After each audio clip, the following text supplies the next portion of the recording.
નમસ્કાર મિત્રો, સુપ્રભાતમ. અમારી આલેટ નેચર ટીવી યુટ્યુબ ચેનલ ઉપર આપ સૌનું હાર્દિક સ્વાગત છે. મિત્રો, ચોમાસાનું ટાણું છે, વરસાદ ચાલુ છે. અત્યારે તમે આકાશમાં વાદળા જોઈ રહ્યા છો. અત્યારે આપણે વનવગડામાં આવ્યા છીએ અને વનવગડો અત્યારે પુષ્કળ લીલોતરીથી ભેરાઈ ગયો છે.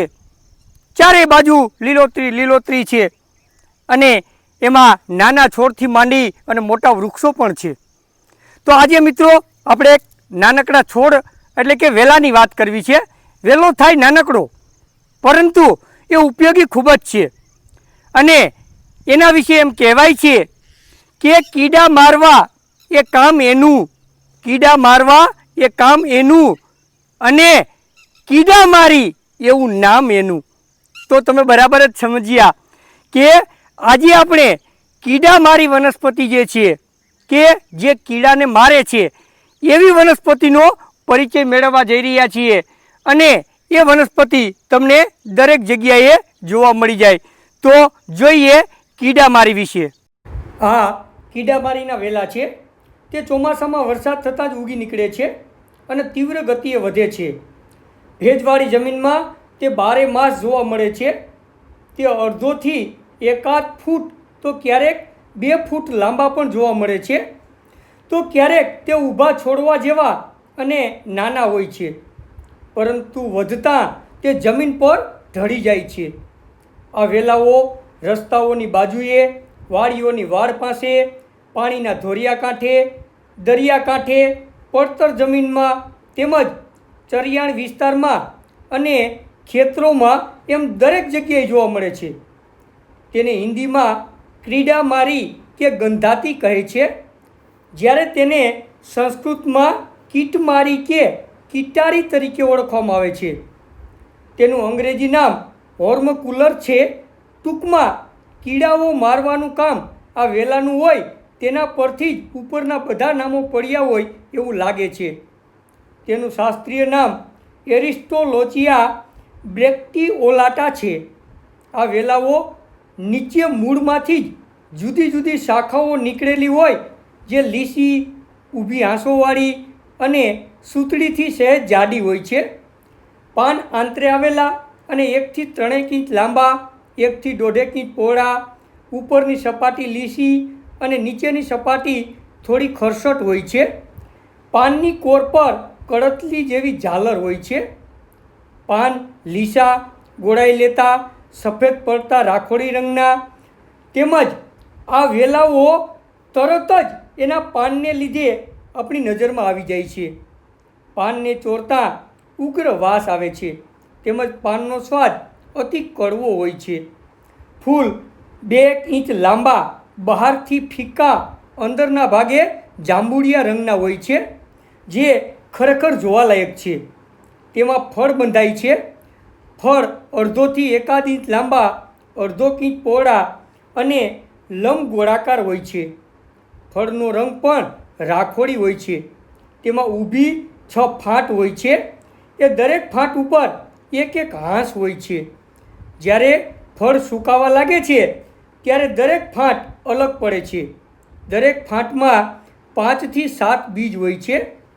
બીજ ચપટા, કાળા અને 3 ખૂણિયાવાળા હોય છે. બીજની અંદર પીળાશ પડતું મીંજ હોય છે.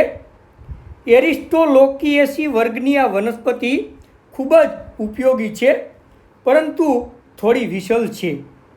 કીડામારીના ઔષધિ ગુણની જો વાત કરીએ તો તે કડવી, સારક, કૃમિઘ્ન, ગર્ભાશય ઉત્તેજક, સ્વેદજનન, જવર પ્રતિબંધક, વૃક્ષ, ઉષ્ણ, હળવી, રુચિકર, ભૂખવર્ધક અને પરસેવો લાવનાર છે. તે ચામડીના રોગો મટાડનાર, વાયુ, ગુલ્મ, આફરો, સોજો, ખાંસી, કૃમિ અને પેટના દર્દો દૂર કરનાર ઉત્તમ ઔષધિ માનવામાં આવે છે. કીડામારીના ઔષધિ ઉપયોગની જો વાત કરવામાં આવે તો પહેલાંના સમયમાં પશુપાલકો પોતાના પશુઓને કોઈ જગ્યાએ ચાંદી પડી અને કીડા પડ્યા હોય તો આ કીડામારીના પાનનો રસ તેના ઉપર લગાવતા, જેથી કીડા મરી જાય અને ઘાવ વહેલો રૂજાય છે. જ્યારે હાલના સમયમાં આ કીડામારીના પાનનો રસ અથવા ચૂર્ણ નિયમિત લેવામાં આવે તો કેન્સર જેવા જીવલેણ રોગમાં પણ ખૂબ ફાયદો કરનાર અને ઘણા લોકોને કેન્સર મટી ગયા હોય તેવા દાખલા પણ જોવા મળે છે. આમ તે કેન્સરની ઉત્તમ દવા ગણી શકાય. કીડામારીના પાનનો રસ એરંડિયા તેલમાં મેળવી ચામડીના રોગો જેવા કે દાદર, ખરજવું, ખસ વગેરે ઉપર લગાડવાથી ત્વચા રોગ મટે છે. કીડામારીના પાનનો રસ પીવાથી અથવા પાનનું કે તેના બીજનું ચૂર્ણ કરી લેવાથી કૃમિ નાશ પામે છે. તેમજ પેટનો કોઈ પણ પ્રકારનો દુખાવો હોય એ દૂર થાય છે. એટલું જ નહીં, ડાયાબિટીસમાં અઠવાડિયામાં જો 2 દિવસ આના પાનનો રસ અથવા તો પાન ચાવીને ખાઓ અથવા તો એનું ચૂર્ણ લ્યો તો ડાયાબિટીસ છે એ કંટ્રોલમાં રહે છે. બાળકને કબજિયાત રહેતું હોય તો બાળકની ડૂંટીએ આ પાન બાંધવાથી મળ સાફ આવે છે. કીડામારીનો રસ શરીરે ચોળવાથી અને તેનું સેવન કરવાથી દરેક પ્રકારના તાવ છે એ દૂર થાય છે. કીડામારીનું ચૂર્ણ પાણીમાં ઉકાળી પીવાથી માસિક સાફ આવે છે. કીડામારીનું છોડ છાંયડે સૂકવી તેનું ચૂર્ણ બનાવી કાચની બોટલમાં ભરી લેવું. આ ચૂર્ણ પાણી સાથે 1 થી 2 દિવસ લેવાથી વાયુ, ગુલ્મ, આફરો, અજીર્ણ, તાવ, પેટના રોગો અને અરુચિ દૂર થાય છે. શરીરને એ સ્વસ્થ રાખનાર છે. કીડામારીના પાનનો રસ સોજા ઉપર ચોપડવાથી સોજો ઉતરે છે. તેમજ ઝેરી જંતુના દંશ ઉપર એટલે કે મધમાખી કરડી હોય અથવા તો કોઈ ઝેરી જંતુ કરડ્યું હોય તો એના ઉપર ચોપડવાથી પીડા શાંત થઈ સોજો આવતો નથી. કીડામારી, સમુદ્રફળ, માલકાંકડી અને મરી આ દરેકને પાણી સાથે વાટી તેનો લેપ કરવાથી ગમે તેવો સોજો હોય તો એ ઉતરે છે, પરસેવો આવે છે અને નબળાઈ દૂર થાય છે. કીડામારીના પાન રેચક હોય તે 1-2 દિવસ ખાવાથી મળ સાફ આવે છે અને આંતરડા સાફ થઈ જાય છે. આંતરડા માટે આ ઉત્તમમાં ઉત્તમ દવા ગણી શકાય. આમ નાનકડો વેલો ઔષધિ તરીકે ખૂબ ઉપયોગી છે. તેમજ સરળતાથી મળી પણ જાય, પરંતુ તે કડવો, રેચક અને થોડો વિષલ હોય વેદની સલાહ અનુસાર જ એનો ઉપયોગ કરવો જોઈએ. કોઈ પણ ઔષધિ વનસ્પતિ હોય એનો ક્યારેય આડેધડ ઉપયોગ ન કરવો અને એમાં પણ આવી થોડી વિષલ વનસ્પતિ હોય તો એનો ઉપયોગ કરવામાં તો આપણે ખૂબ ધ્યાન રાખવું જોઈએ.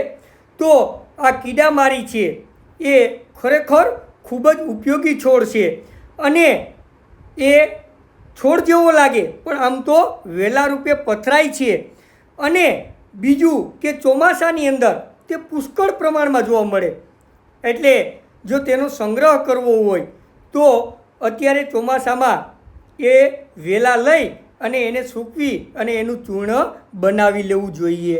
તો મિત્રો, આજે આપણે આ કીડામારી વનસ્પતિનો પરિચય મેળવ્યો.